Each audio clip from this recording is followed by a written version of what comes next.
Om Sudha Samudrantha Hridhanmani Dvipak Sangrudha Vilvatavi Madhyakalpadruma Kalpa Kadamba Kantara Vasapriye Kriti Vasapriye Sarva Lokapriye Devi Tubhyam Namo Devi Tubhyam Namo Devi Tubhyam Namah.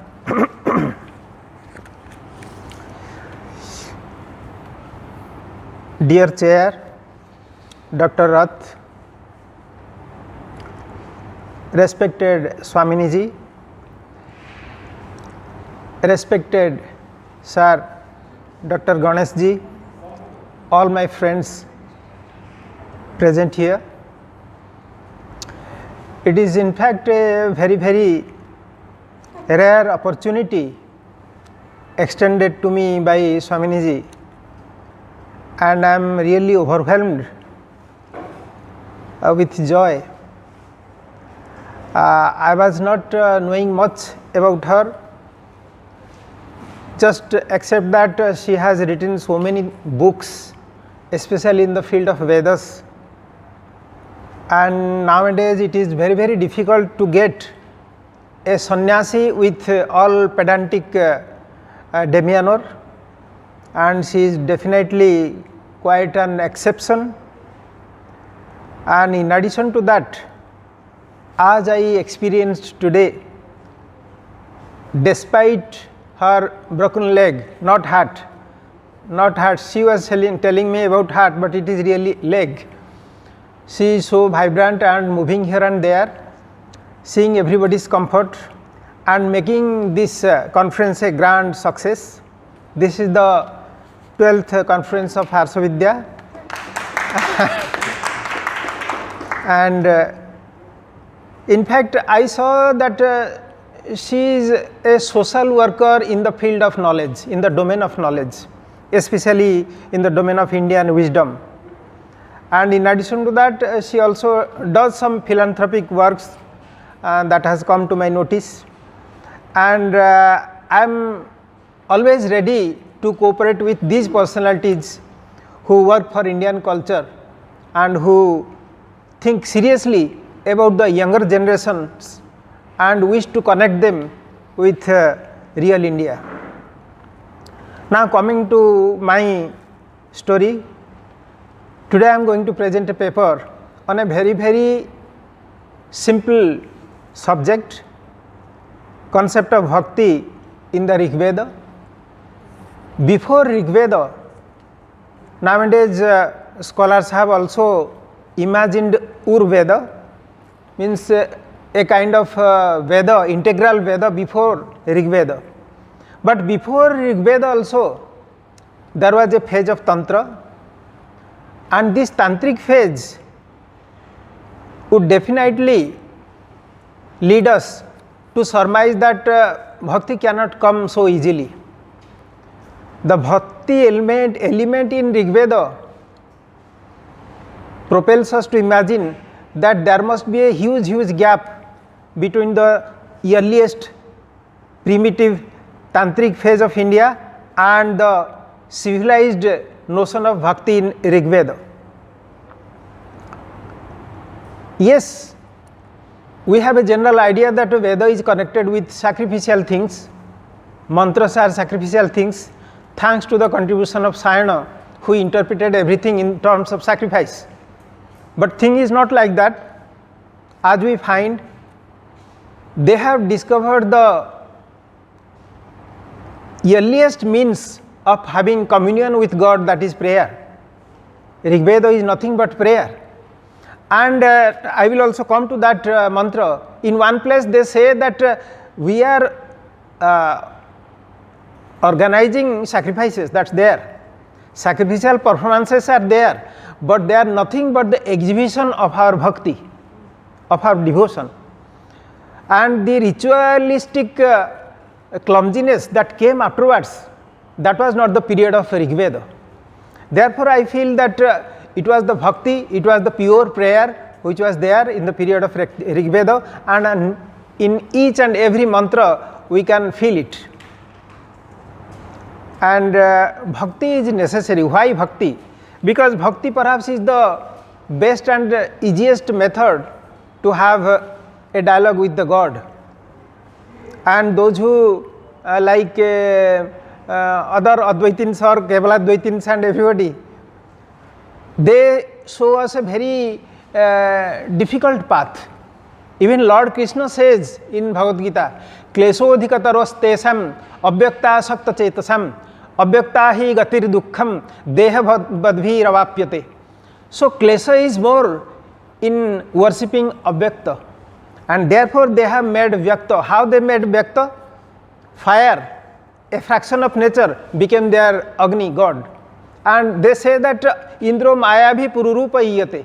All these gods are none other than the Supreme Being, the Supreme Consciousness. That also they know. And therefore, I would say that the concept of bhakti was in a matured state there. Although they were asking many times, they were also asking for very small things of life. Oh God, give me a good house. Oh God, give me a progeny. All those things also they ask. But in our opinion, there can be many kinds of people. They have many methods to communicate with God. Even asking for, begging for something before God is also a communion with God. So, oh God, give us a house is also a type of communion with God. So, Arto, Jigyansu, Arthati, Jnani, Cha, Bharatarsava. So, 4 kinds of people are there. When these mantras describe these things, small things, give us horses, give us cows, they are artharthi, but they are bhaktas. There are 4 kinds of bhaktas. Taking this into my mind, I thought that it would be nice if I can find some elements of bhakti in the Ṛgveda, and I am really thrilled. I have only just 13-14 pages of write-up, but there are many things. It can be a very good thesis, PhD thesis, the elements of bhakti in Ṛgveda, in the Ṛgveda, and only Ṛgveda. In Atharva, etc., they have other things. I am not coming to them. So, I would wish to read out, in between I may speak out something. Concept of bhakti is ostensibly found in the texts like Ramayana, Mahabharata, Purana, and in later bhakti literature. However, its roots can be traced in the Vedas and especially in the Ṛgveda, where the ideas of God, worshippers, prayer, shraddha, vrata, mantra, kripa, and fruits of devotion and of right spiritual association are not really hidden under the mantras. This is very much clear that many mantras differentiate between stuti, praise to gods by the sages, and yajna, sacrificial performances done by common people. So, they differentiate between stuti and yajna, and they connect yajna to the common people and stuti to the seers, sages and rishis. And the mantra says clearly, Rishinancha stuti rupa, yagyam cha manusanam. Ṛgveda 184:2. Vedic people had a belief that they can ward off the consequence of their bad deeds by praying to gods. Kritam chideno namasa vivase. Ṛgveda 6:51-8. They wished always to keep the God in heart. Manuswatva ni dhimahi. 5:21-1. They believed that the depth of devotion lied not in praising anybody other than the God. Ma chidanyad vi sansata. Ṛgveda 8:1-1. They inspired all and even small children to worship God. Archata prarchata priya medhaso archata archantu putraka uta. And here I have a word to say also, that from this and from other mantras also we get a hint that people were meditating, worshipping and singing high of God together also. They were also doing things, tapasya etc. alone, but they were also practicing it together. Some such mantras are also available. This is one of them. Our present endeavor envisages at classifying such mantras in order to briefly sketch the Ṛgvedic concept of bhakti or devotion. Ṛgveda says that there are 2 types of birds, souls, on the tree of this sansara, prayerful birds who pray different parts of eternity, and birds that are in search of sweetness of life and indulged in procreating offsprings. Ṛgveda 1:164. Vedic sages knew that the devotion to the God leads a man to the meditation on the self, which makes him spiritually realized. So they focus their mind to the self by concentrating on the God. They go to the extent of saying that the meditative mind is very much worshipable and is like their father. This is because ordinarily mind is restless like wind and is a huddle in the path of devotion. Tava chittam bato iva dhrajiman. In fact, in our Smriti texts, in all other Itihasa, Purana, etc., all these things are done with beautiful expressions. Just as this thing, tava chittam bato iva dhrajiman, chanchalang hi manah krishna pramathi balabadridham tasyaham nigraham manye bayoriva suduskaram. Here this mantra is reflected. Similar things are happening, and both yajnas and prayer as expression of respect and love for gods lead to a real knowledge of the immortals. Understanding the divine, unless we understand the divine or the supreme being or the supreme consciousness, we cannot understand a Ṛgvedic idea of bhakti. Therefore, I decided to take what they are thinking about God, to whom they wish to pour out their heart. And the seers of the Ṛgveda have many times articulated their understanding of the divine power. All his features and demeanors generate devotion in the heart of the spiritually inclined people. He is the blueprint and idol of the world. I use the word blueprint because some such word is used here. He is the blueprint of the universe. Jo Vishwasya Pratimanam Babhuva. Ṛgveda 2:12-9. The universe is cast on him. This is being said in Vedanta also. He, like all gods, is adorable, blinkless, and the witness of all human activities as the Lord of all. Nruchakshaso Animisanto Arhanaha. Ṛgveda 10:63-4. Here Nruchakshaso connects to our Lord Jagannath, whose personality is dominated by two big eyes. His lordship is felt by the sages. Je isire bhuvanasya prachetasah. God is the supreme consciousness and supreme intelligence. Because of this, he is the father of all. As the supreme consciousness, he is capable of knowing the thoughts and emotions in the heart of all creatures. All these things are supplemented by footnotes. I am simply reading out the English sentences. He is the Lord of mind, and hence he knows the thoughts of mind. Knowledge is his power. He alone watches the whole universe through his power of knowledge. As Vishnu, he witnesses the activities of all entities in the universe, and as Rudra, he is empowered with the strength of his feminine part. I am leaving out the mantra. Mantra and Wilson's translation also is applied here. God is visualized as not the enjoyer of any fruit, as he has no karma for himself. He is just a witness to others' deeds, is the giver of pleasure to others. There is nobody other than the divinities who can give pleasure and bliss to the mortals. Sages have discovered a connection between the devotees, Jarita, and the God, the fulfiller of their desires. Here the word Jarita, Ataha Sangrubhya Abhibhuta Abhara Ma Tvayato Jaritu Kama Munnayihi.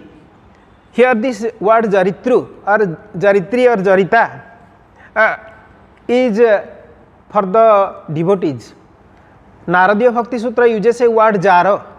Jaro is to whom, Lord Krishna, to whom we give our heart.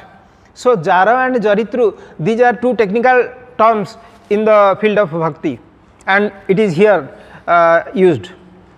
He extracts the fortunes from the oppressors and does not disappoint the expectations of the worshippers who trust him. This also hints at the idea that God destroys the sinners. It means that they delink, means gods delink sins from the sinners. This is possible because the divinities are themselves devoid of sins. The greatest credential of God is that he is the most powerful. Devotees sing praiseful songs, stava, this word is used, stava, for him because of his power. Pratad Vishnu stavate viryena, Ṛgveda 1:154-2. Therefore, whatever he and other divinities wish happens in actuality. Even the rivers flow in opposite directions if the God wishes so. Yatha vasanti deva stadet asat, statedat asat, pratipam sapam nadyo bahanti, nadyah pratipam bahanti. By his power, he is the maker and protector of the cosmic law that always prevails by the force of his brata. The word brata, pursuance of oath, is there.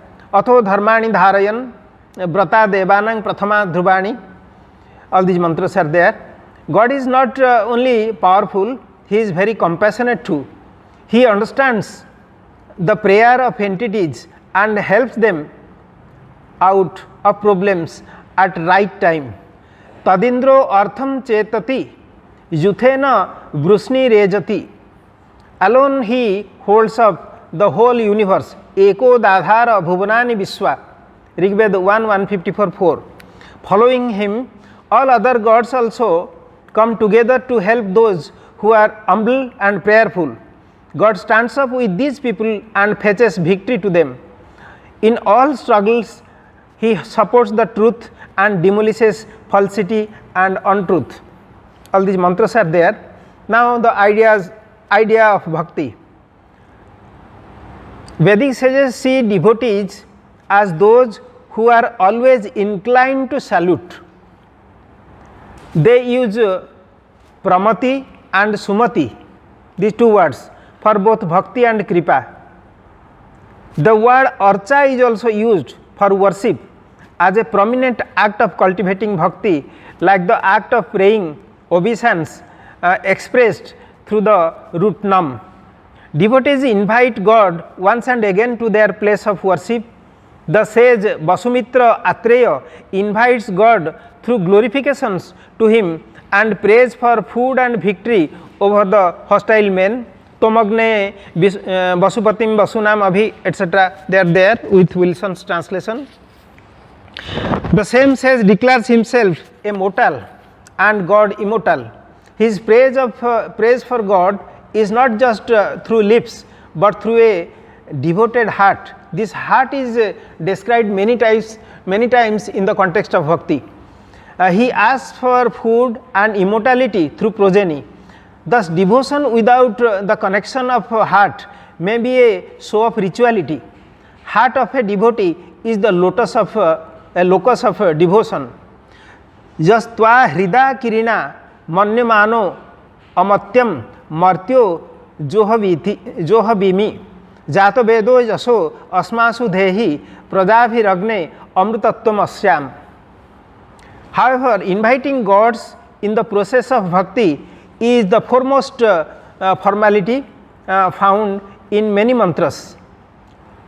Devotees also come near the God through their regular meditation of him and obeisance to him. Upatvagne dibe dibe namo bharanta emasi. So, paying namaskar to God once and again is a very easy method of bhakti or cultivating bhakti in the stage of sadhana bhakti especially. Actually, there are many mantras like this where it becomes clear that saluting God is a process of coming near him. Aba tvanena namasa turaiyam, Ṛgveda 7:86-4. In fact, from these things the root nam is once and again used. Manmana bhava madbhakto mayaji mam namaskuru मामे वेश्यसि सत्यन्ते प्रतिजाने प्रियोसि मे, etc. are there. A devotee also comes near him through constant prayer as he accepts the mantra, prayer through mind, through his spiritual process of receiving calls. Kireschin mantram manasa banositam. Devotees feel that their state of mind expressed in sweet words pleases the heart of the God. Tubhyedam agne madhumattam vachastubhyam manisha yamastu sanghrude. But here in the case of God also heart is used. God has a compassionate heart for which he stands near a devotee who invites him. Can I take a? Yeah.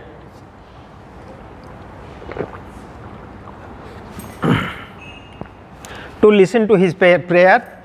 Deva esam abhavan devahutim. The greatest and most shining mantra that declares the close bond between God and his devotees says about the roots of bhakti in the Vedas. Tvam asmakam bhava smasi. You are ours and we are yours. That is the greatest expression as I feel. Ṛgveda 8:92-32.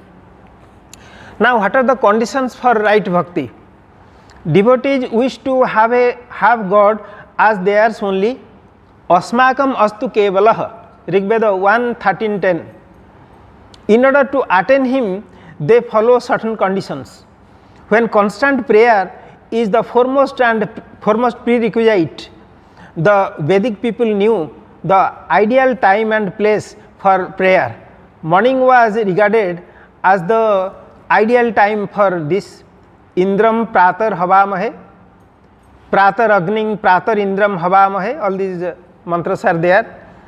In the Shraddha Sukta, it is clearly being said that thrice we pray to God. Trisandhya, the concept of Trisandhya is very much clear in Shraddha Sukta also. And the place for sacrificial performances, meditation or prayer should be a secluded place like the skirts of a mountain or the confluence of river. Upahvare girinam sangate cha nadinam dhiya vipro ajayata. Very clearly they say where we should be secluded and where we should sit for bhakti. Ṛgveda 8:6-28. Being truthful to society and to oneself is a strong condition for bhakti. Vrutra demon was untruthful, Mrudravak, and was killed by Indra. Maintenance of purity is necessary for inculcating bhakti. In fact, there is a very startling sloka in Srimad Bhagavad Gita where it is being said that even a man is bad, if he thinks of God once and again regularly, apichet suduracharo bhajate mam ananya bhak sadhureva sa mantavyah samyak vyavasito hi sa. But Ṛgveda will not accept that. Ṛgveda demands extreme purity for that.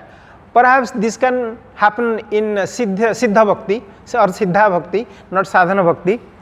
But that kind of relaxation is given in the period of Mahabharata, means there must be some gap of as far as the understanding of bhakti is concerned, some slackness is given, some relaxation is given. Mind should be extremely pure. Jajisthena manasa. During worship or practice of devotion, a devotee should be pure, full of goodwill to all and joyful. Suddha asirban mamattu. Ṛgveda 8:9-5-7. He should be with good concentration, swadhya, while singing the praise, stava, to the Lord. One who remains in the norms, brata, of bhakti, rising above the aberrations, means asamjatto, always flourishes in life. Ṛgveda doesn't advocate for any complicated ritual. Rather, worship and ways of bhakti are very simple. The word sumna for simpleness, simplicity is used. Our process of bhakti is very sumna, sumnaihi, and compatible to the situation of a devotee. Sumnai rid ba a vibase. However, surrender to the God by the worshippers is the supreme condition for pure bhakti, which makes them means worshippers moons in the heaven. Sachandro vipro martyo maho bradhantamo divi prapete. Here the word meaning of surrender comes. Agne banusah syama. Ṛgveda 1:153. So those who surrender to God, they become moons in the heaven. Then right association. Life is a stony river. Very beautiful presentation of the situations of the bhaktas are given sometimes. Here it is being said that life is a stony river. Water is flowing and stones are underneath. When we wish to cross, we wish to walk through this river, we have to hold hands of each other. That means this is Sangati, Sadhu Sangati. Together we will move ahead so that we can cross this Asmavati Nadi. Sansara is Asmavati Nadi. Life is a stony river. God helps the surrendering devotees in crossing this flowing river. But devotees have to remain friends and be in right association for progressing on the path of devotion. They have to leave behind the persons who are not happy in the path of God. Jahama je asan nasevaha, and have to rise up, means a kind of vairagya, it may happen, may be understood here, and have to rise up to the auspicious strength, Sivan Bhajan, through right friendship.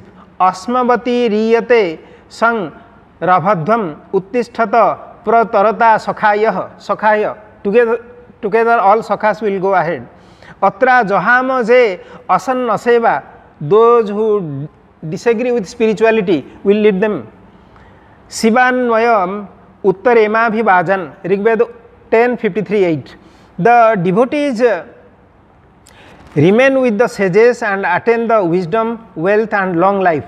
Vayam sahasram rusibhihi sanema vidyam esam vrujanam jirodanum. Ṛgveda 1:189-8. Kshanamiha sajjana sangati reka bhavati bhavarnavatarne nauka. That kind of things we get afterwards, but main inspiration can be here traced. Prayer, the ancientmost method of communion with God. Ṛgveda has discovered prayer as the most effective and most ancient method of communion with God. Sages show the ways of uttering the names of God in every moment. Sadate nama swayaso vivakmi. So in every moment we have to utter the mantra. There is a theory that don't call God so many times, he gets disturbed. Don't do it. But Ṛgveda says Sada, the word Sada is uttered here.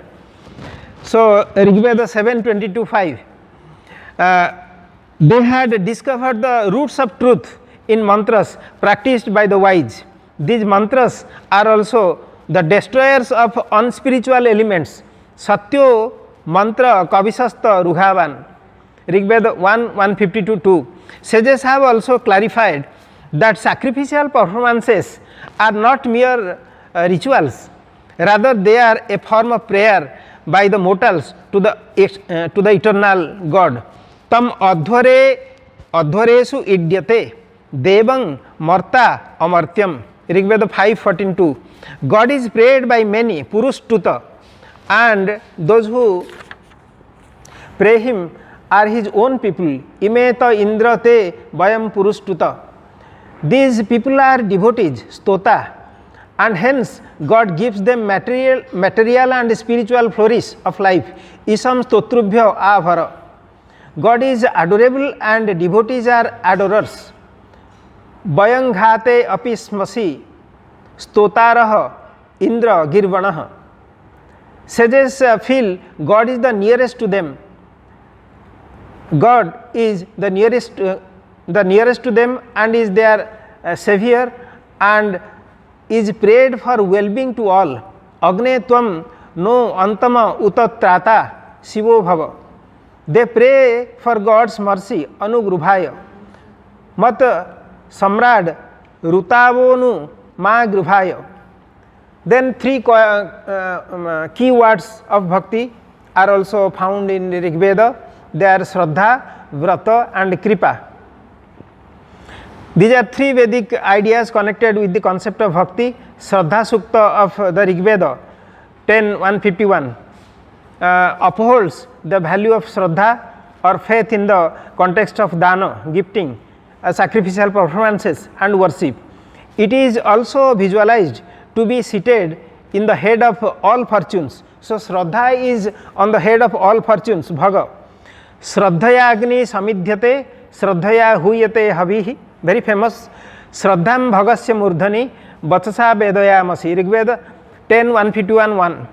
God's worshippers and the entities protected by Vayu always solicit faith as the means for bhakti and for fulfilling the desires of heart. Men also get the material and spiritual wealth through faith.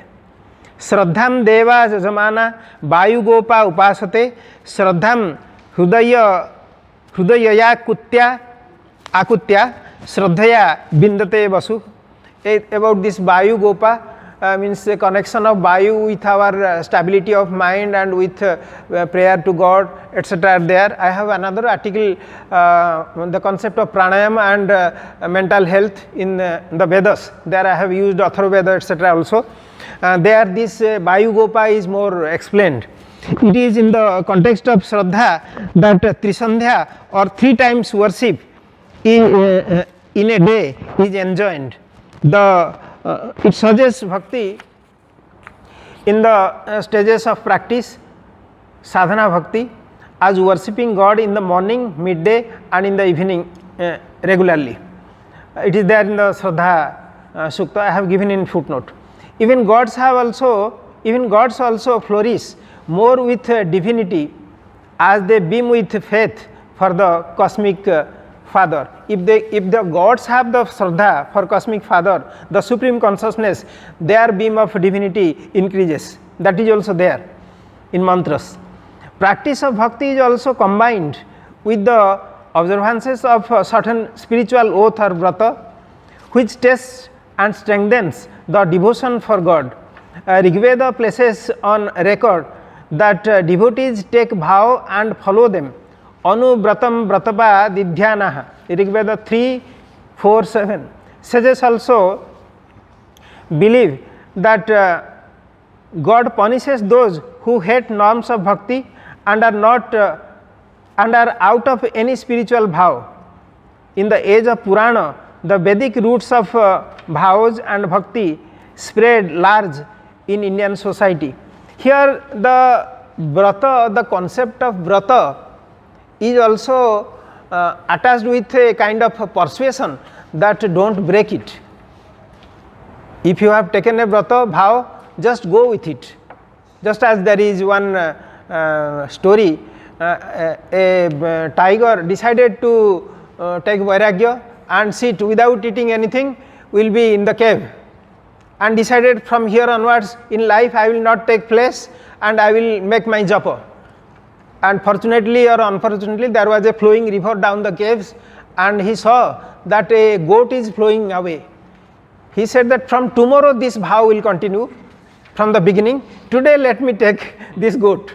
So this should not happen, and this is being taught in Ṛgveda, that don't break vows, that is being said. And now fruits of devotion. Divine mercy in the form of spiritual fruits, material progress and all round protection are 3 principal results of devotion. I am towards the end. Devotion as hinted in the mantras of the Ṛgveda. All the devotees ask for some other things before the God. Who doesn't, they are not ashamed to ask house, etc. They themselves ask. They say, Ko isanang na jachisat. Who doesn't beg before the Supreme Consciousness, before the God? We are not ashamed. Here I conclude. Thank you very much.